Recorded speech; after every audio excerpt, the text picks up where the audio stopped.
Welcome to the Everything is Black and White podcast with me, Matt Ketchell, football and fan engagement editor here at Chronicle Live, filling in for your regular match preview host, Andrew Musgrove, who's enjoying a little mid-season break. It's been a long week for Newcastle fans, lots of manager speculation and hope, but here we are to remind everyone that there's a match at the weekend, a very important one at that. Newcastle travel to Brighton for a 5:30 game on Saturday, live on BT Sport. The last game before another international break, and probably Graeme Jones' final game in caretaker charge of Newcastle, although after the last couple of days, let's not rule him out still being in caretaker charge for the Brentford game on November the 20th. Today we're going to get the inside track on Newcastle's opponents on Saturday, Brighton Hove Albion, and to do that, we're joined by Brighton reporter Rich Mills from SussexLive. Rich, thanks for joining us today. Oh, thanks for having me on. So the mood in the Newcastle camp is mixed, to say the least. But I want to ask you what the mood is like at Brighton right now. Pretty decent, I'd imagine. It's been quite a solid start to the season for you, hasn't it? Yeah. In terms of, was it 10 games in, 16 points, coming back from a 2-0 deficit at Anfield. I think the first time that a team has done that since 2016. Yeah, Brighton fans would have bitten your hand off. It's a really, really strange start. Well, maybe not a strange start, but in terms of the expectations were sort of maybe here, and then what the reality is like here. So yeah, they are doing a fantastic job, and Brighton fans, this is probably the best time in the club's history to be a Brighton fan. So yeah, the highest you've ever been probably in the Football League pyramid for a while at least, or in the Premier League at least. I'm just looking at your form here. Obviously, great start to the season, 2 wins, and then a win in the EFL Cup, then a loss at home to Everton, but then 2 really great wins against Brentford and Leicester. And there's been a lot of draws since then, almost exclusively draws in the league. So you're probably due a win, and probably expect it to happen on Saturday. Is that fair to say? Going by last season's results, sorry to bring this up, listeners. Obviously, it was a 3-0 and 3-0 both times. In terms of the way that Newcastle set up last year, that was just perfect for Brighton. But yeah, in terms of their recent form, I think it's no wins in 5 for Brighton. They will definitely be.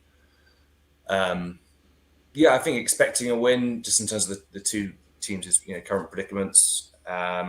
The way that Brighton have played, they should have beaten Arsenal. They absolutely they were dominant against Arsenal, and they couldn't get that winner. It's still a little bit of an issue in terms of goal scoring. They are a little bit more clinical than they were last season, but they still don't have a really clinical striker. If Brighton had a Callum Wilson, I really do think that they would be further up the table, even more than they are, I think, in 8th. So I think in terms of, most people would back them to win at home.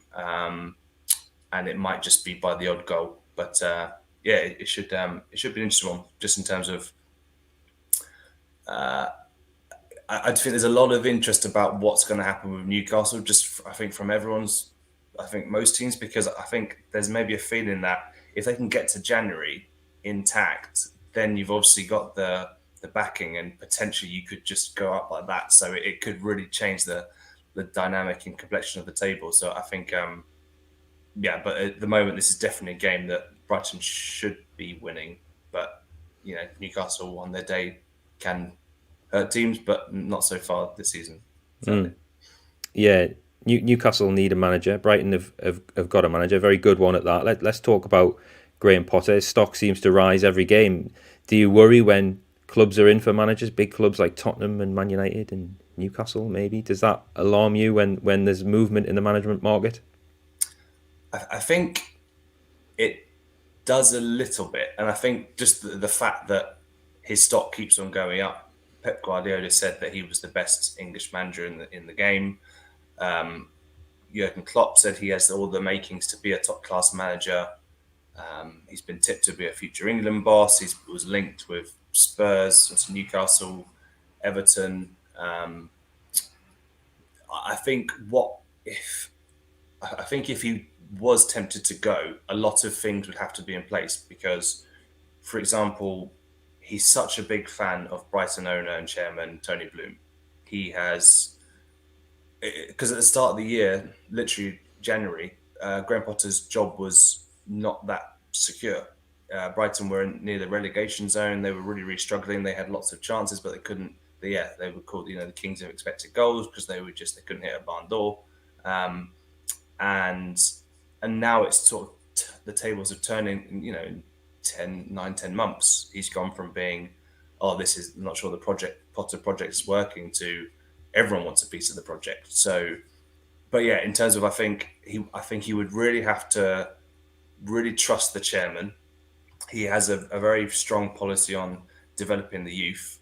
Brighton this summer, I think, achieved a goal that's been sort of 9 years in the making of basically giving more minutes to academy players. I think 30% something like that, just in terms of getting into the first team, like of the percentage of the squad of academy players. So that's a youth, having a good owner, and he has a very clear strategy of playing. He's it's very possession based. They pass out from the back, but it's a very fluid motion in terms of their formation.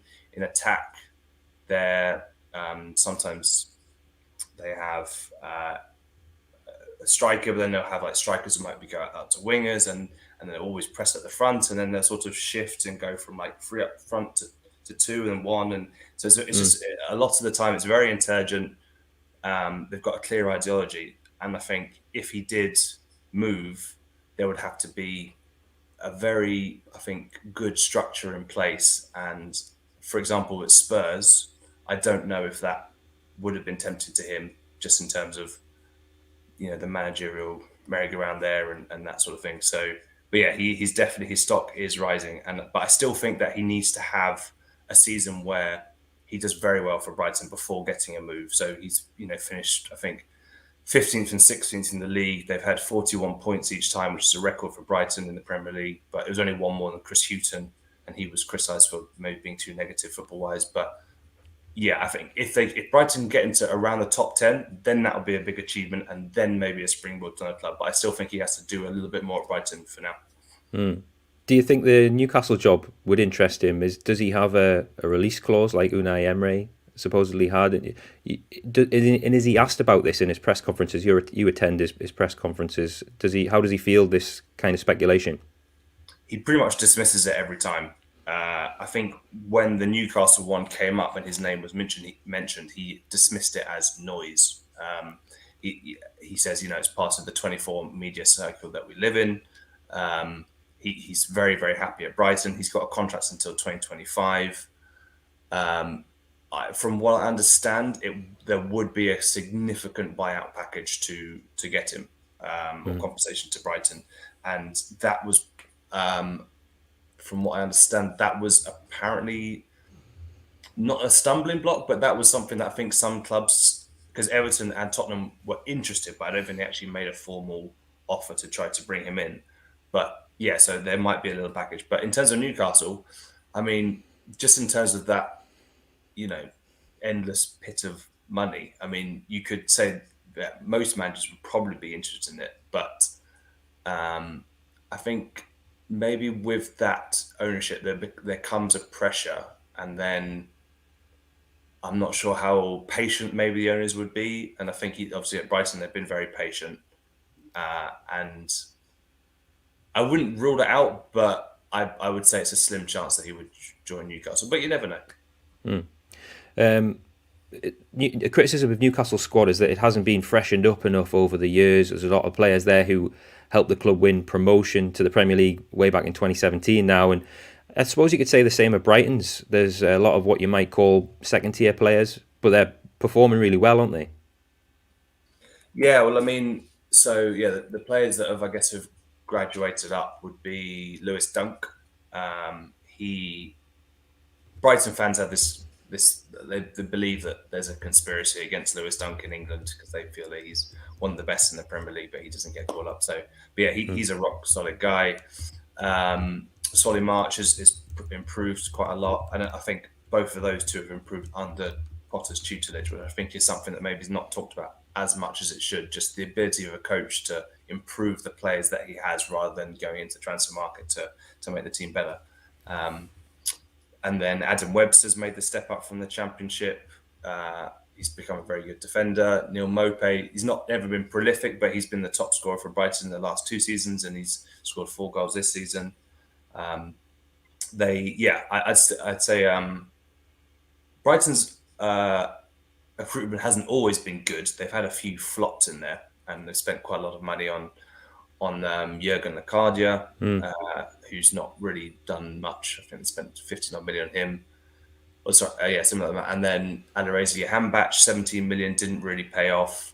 Jose Izquierdo had a lot of injuries. That's kind of close to 50 million for those 3 guys. That hasn't always worked out. But yeah, I would say that it's been sort of marginal gains throughout the time. But now they've got a lot of players who are just very competent players.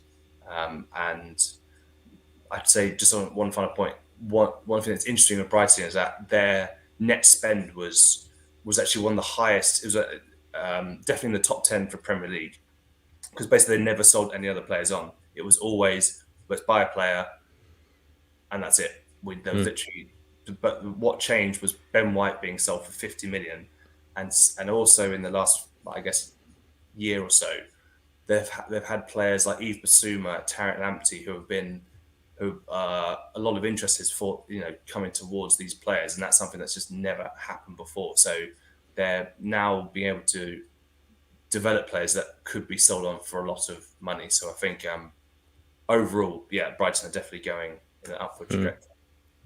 Can you just explain the Yves Bissouma situation for people who aren't aware? He's been out of the side for some off-field issues, but he's been back involved lately. And do you expect him to play on Saturday? Yeah, so he, I think about 6 weeks or so ago, he extended his knee against Leicester in the Premier League and missed about a month of games. And then he was an unused substitute for a while, and he still got strapping on his left knee. He made his first bit of game time in quite a while when he came off the bench last Wednesday for about half an hour against Leicester City, and then he started against Liverpool on Saturday, and he played for an hour. So it would tend to suggest that he is fine. I mean, because obviously there was 3 days between those 2 games, and he was able to play 90 minutes overall. So it would tend to suggest that he is probably going to be okay for the Newcastle game. And he's arguably Brighton's best player now. He topped the last season for, I think he was the only player to get a combined 150 tackles and interceptions in the Premier League. He was linked with teams like Liverpool, Manchester United, Arsenal, Real Madrid. Apparently, Brighton chairman Tony Bloom hinted that it's 40 million at least for him at the very least. And this is, his contract runs out in the summer of 2023, so it's not that long. But he is at his best. He's just a colossus on the pitch. I think Newcastle's chances will be greatly emboldened if he does not start. But I think he will. Interesting. Your goalkeeper as well, Robert Sanchez, he seems to have come from nowhere. Someone who's developed at Brighton. He's keeping Kepa out of the Spain squad at the minute. He actually played against Newcastle twice in 2019-20 when he was on loan at Rochdale. They famously forced a replay in the FA Cup, but then were beaten 4-1 at St James's Park. So he knows Newcastle. He looks like a consummate Premier League goalkeeper, very confident, big size, and likes to come out and exchange passes with your centre backs. Yeah, he's just on the Rochdale point. It's kind of crazy how sort of meteoric his rise has been. Just over a year ago, about 18 months ago, he was obviously playing in League One in Rochdale, and then he got his first start for Brighton in November against Tottenham, and then took up the kind of number 1 jersey, full time from mid-December, and then not that long after, he was called up to the Spain squad. So to go from League One Rochdale on loan, obviously, to then getting a cap for Spain, it's pretty impressive. And he was in the top 10 for save percentage last season. there was I can't quite remember his name, but there's a sort of an expert that looks at goalkeeper analysis, and he was deemed as one of, if not the best shot stopper in the league.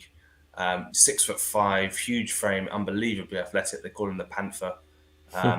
He's huge kind of wingspan and just so much spring, and he does have the odd error in him, like he might sort of drop the ball in the box, stuff like that, and he does.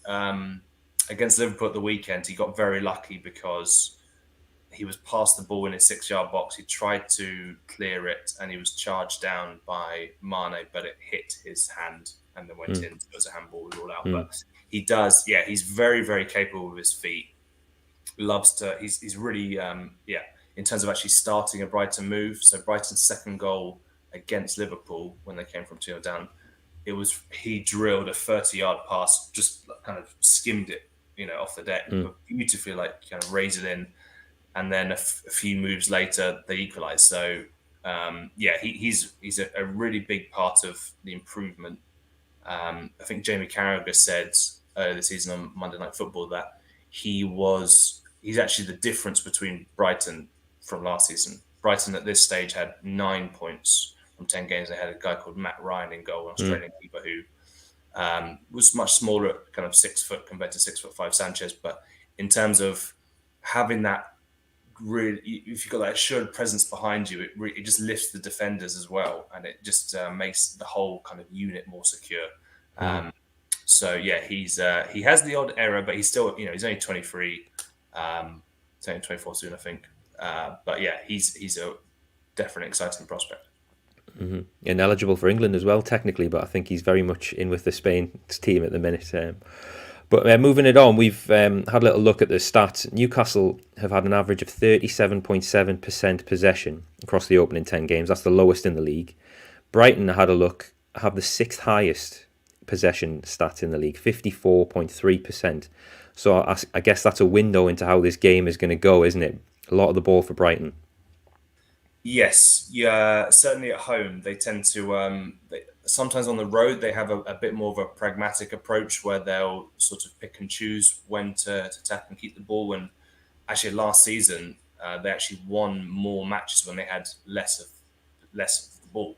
Surprisingly, they're so often apart from against Newcastle, there were basically times where they would struggle to break teams down. They have so much of the ball, but they didn't have enough creativity to unlock defenses if you just sort of sat back, had a low block type thing. It's very much about possession, being patient, biding their time, and then trying to unpick a defense. It should be.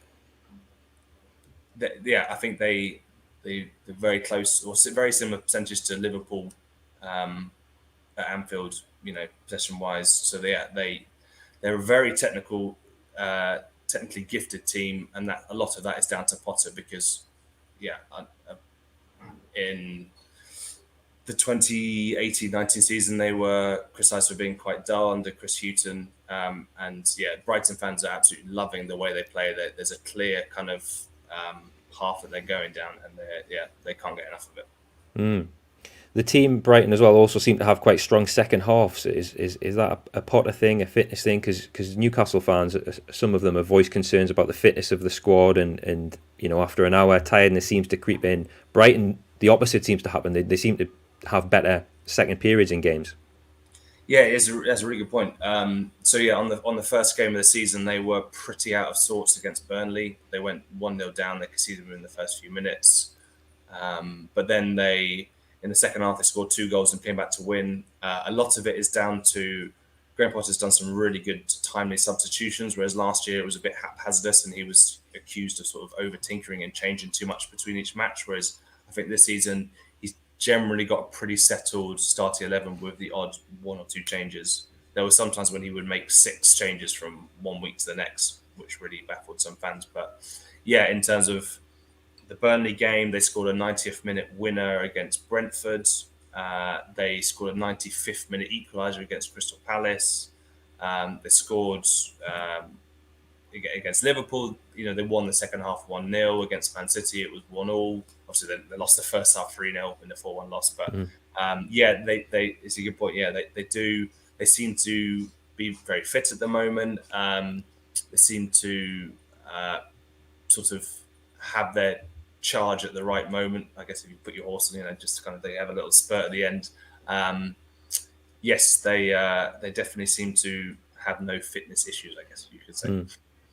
And how about injuries? I'm having a look. It looks like Dan Burn might be unavailable. He's a Geordie lad, born in Blythe. He was released by Newcastle aged 11. Is he going to make it? Anyone else who might not be available for you? So the press conference with Graeme Jones is later today, but on the signs of it, it doesn't look good. He had a knee injury in pre-season. He missed the first few games of this campaign, and it looks like a reoccurrence of his injury. He fell heavily last Wednesday against Newcastle, missed the Liverpool game. They had a scan, and I think he said it doesn't look as bad as initially feared, but I personally am pretty sure that he won't make the game. There's one 6'7" player out of the way. It looks so. Long-term injuries. Danny Welbeck is out for a number of about 3 months or so with a hamstring problem. He had surgery on that. Steven Alzate, another player, he's out for a similar amount of time.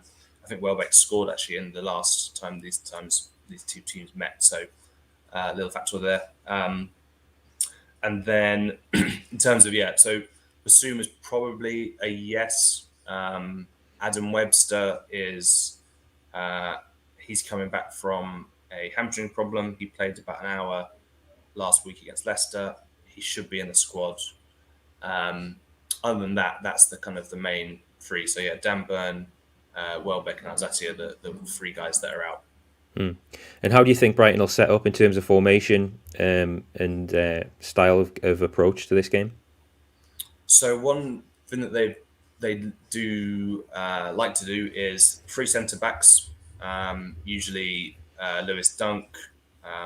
If Adam Webster's fit, Adam Webster and Shane Duffy. Shane Duffy's been unbelievably good this season after a terrible and very difficult year or so, a loan spell at Celtic. His father passed away last summer, and then he got his loan spell terminated early at the Hoops. But he's been unbelievable, absolute rock at the back.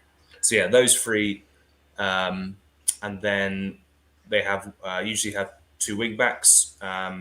Joel Veltman is very, very dependable at right wing back, and on the left, unbelievable signing for Brighton, Marc Cucurella from Getafe.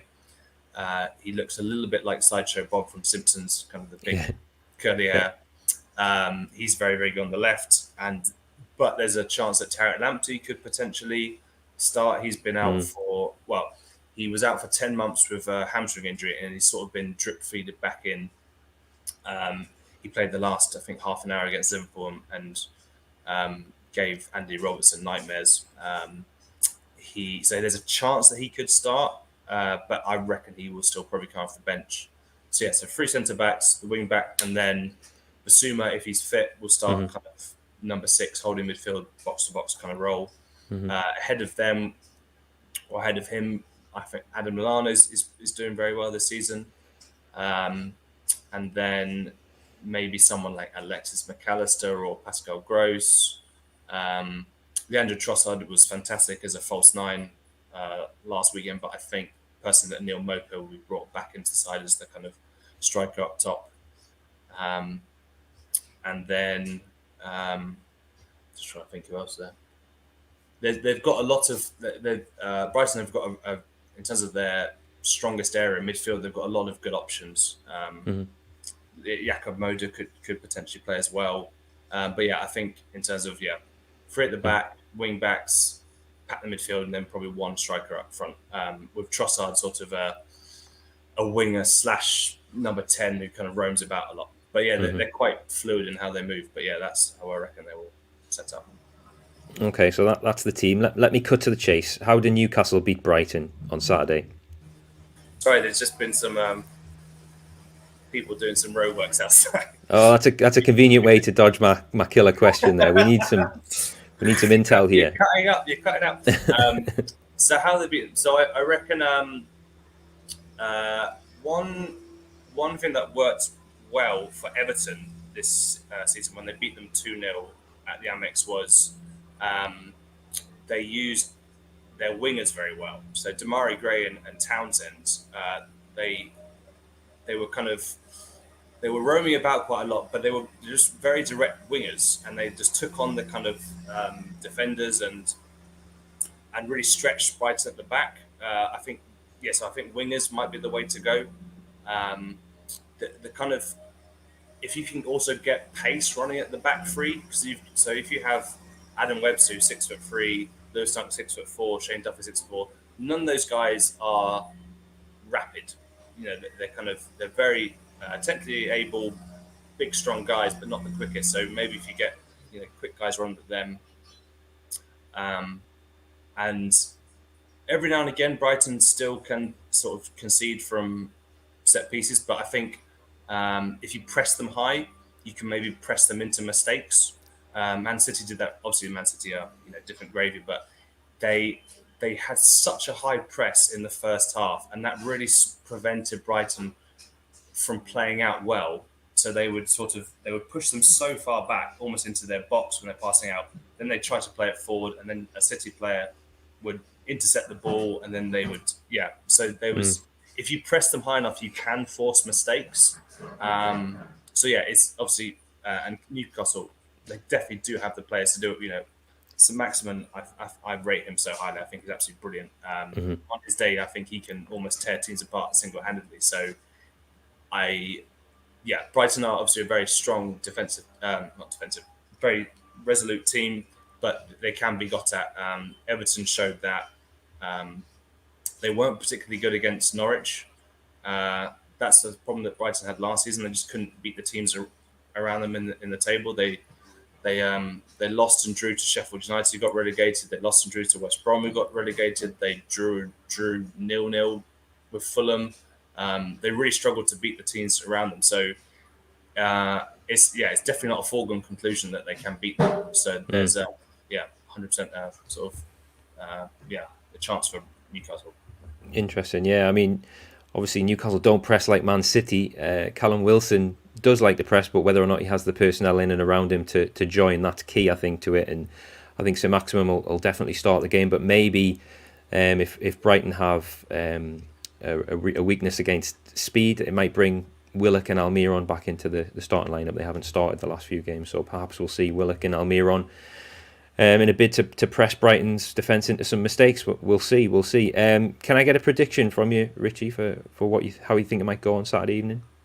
Sure. So I'll go for a gentleman's 9-0. Yeah, sure. I am going to go for a 2-1 win to Brighton. Okay. What about yourself?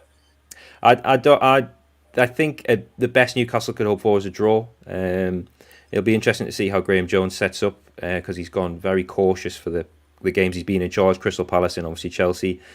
He might see this as his final game. It probably is his final game, and he might decide to go for it. Although Newcastle tried to go for it at Brighton last season and lost heavily, very embarrassing, and probably the lowest point of the season. So it's going to be very interesting to see the starting lineup. He named an unchanged team against Chelsea. I'd like to think he's going to freshen it up, and maybe he'll have a go. He's got nothing to lose, but Newcastle need points, so it's a hard one to call. But I think a draw. I would take a draw right now as we're discussing this on Thursday morning. So we'll see. I'll predict a draw. One quick question, just for Brighton fans. Do you think that Newcastle will have a new manager at the helm for Saturday's game? No, I don't. No, I don't. I'd be very surprised that the pace at which the new owners operate is very, shall we say, measured, to put it politely. They're not rushing into anything. They may have announced a new manager, but I would be staggered if there's a new manager in the dugout for the game on Saturday evening. He may be in the stands, but I think they're going to get this game out of the way. Then there's a bit of breathing space with the international break. So don't expect to see a new manager. Graeme Jones, we're Thursday morning now. Graeme Jones has had the team. They'll be travelling tomorrow. So Graeme Jones in charge. But hopefully there's a new manager in charge for the Brentford game later in the month. So we'll see. Just to say as well, there's 3,100 Newcastle fans going to this game. 700-mile round journey, second bottom of the league, no manager, evening kickoff. So it'll have to be an overnighter or a long coach or car journey back. So safe travel to all the Newcastle fans. For that one. Yeah, BT is on this one, so BT's fault. So right. yeah, always the fans who bear the brunt of that. So safe journey, everyone. Great support. That game went on sale before the takeover went through. So it just shows that the loyalty is there as ever with Newcastle fans. So yeah, we'll wrap it up there, Richie. Thanks so much for doing this today, and good luck on Saturday. I know you've got to prepare for Graham Potter's press conference later today. And thanks everyone for joining us. Just to say before we go, please subscribe to the Everything is Black and White podcast via whichever platform you're listening to us on. Press the notification bell so you get the episodes as soon as they land, and follow Chronicle Live's Newcastle United channels on social media. We are Chronicle Live on Twitter, Facebook and Instagram. And last one, stay up to date with everything Black and White by subscribing to our daily Newcastle United newsletters. These are free, and I'll put a link to sign up to them in the comments and the show notes. So if you tap that and hit Sport Newcastle United Updates, you'll be signed up to receive all the best Newcastle content from Chronicle Live every day for free. On Saturday, of course, we'll be at Brighton to bring you the build-up from the Amex, the team news, live updates, reaction, all that on our matchday blog on chroniclelive.co.uk. So yeah, thanks so much for tuning into our Brighton v Newcastle United match preview pod with me, Matt Ketchell, and Brighton reporter Richie Mills from Sussex Live.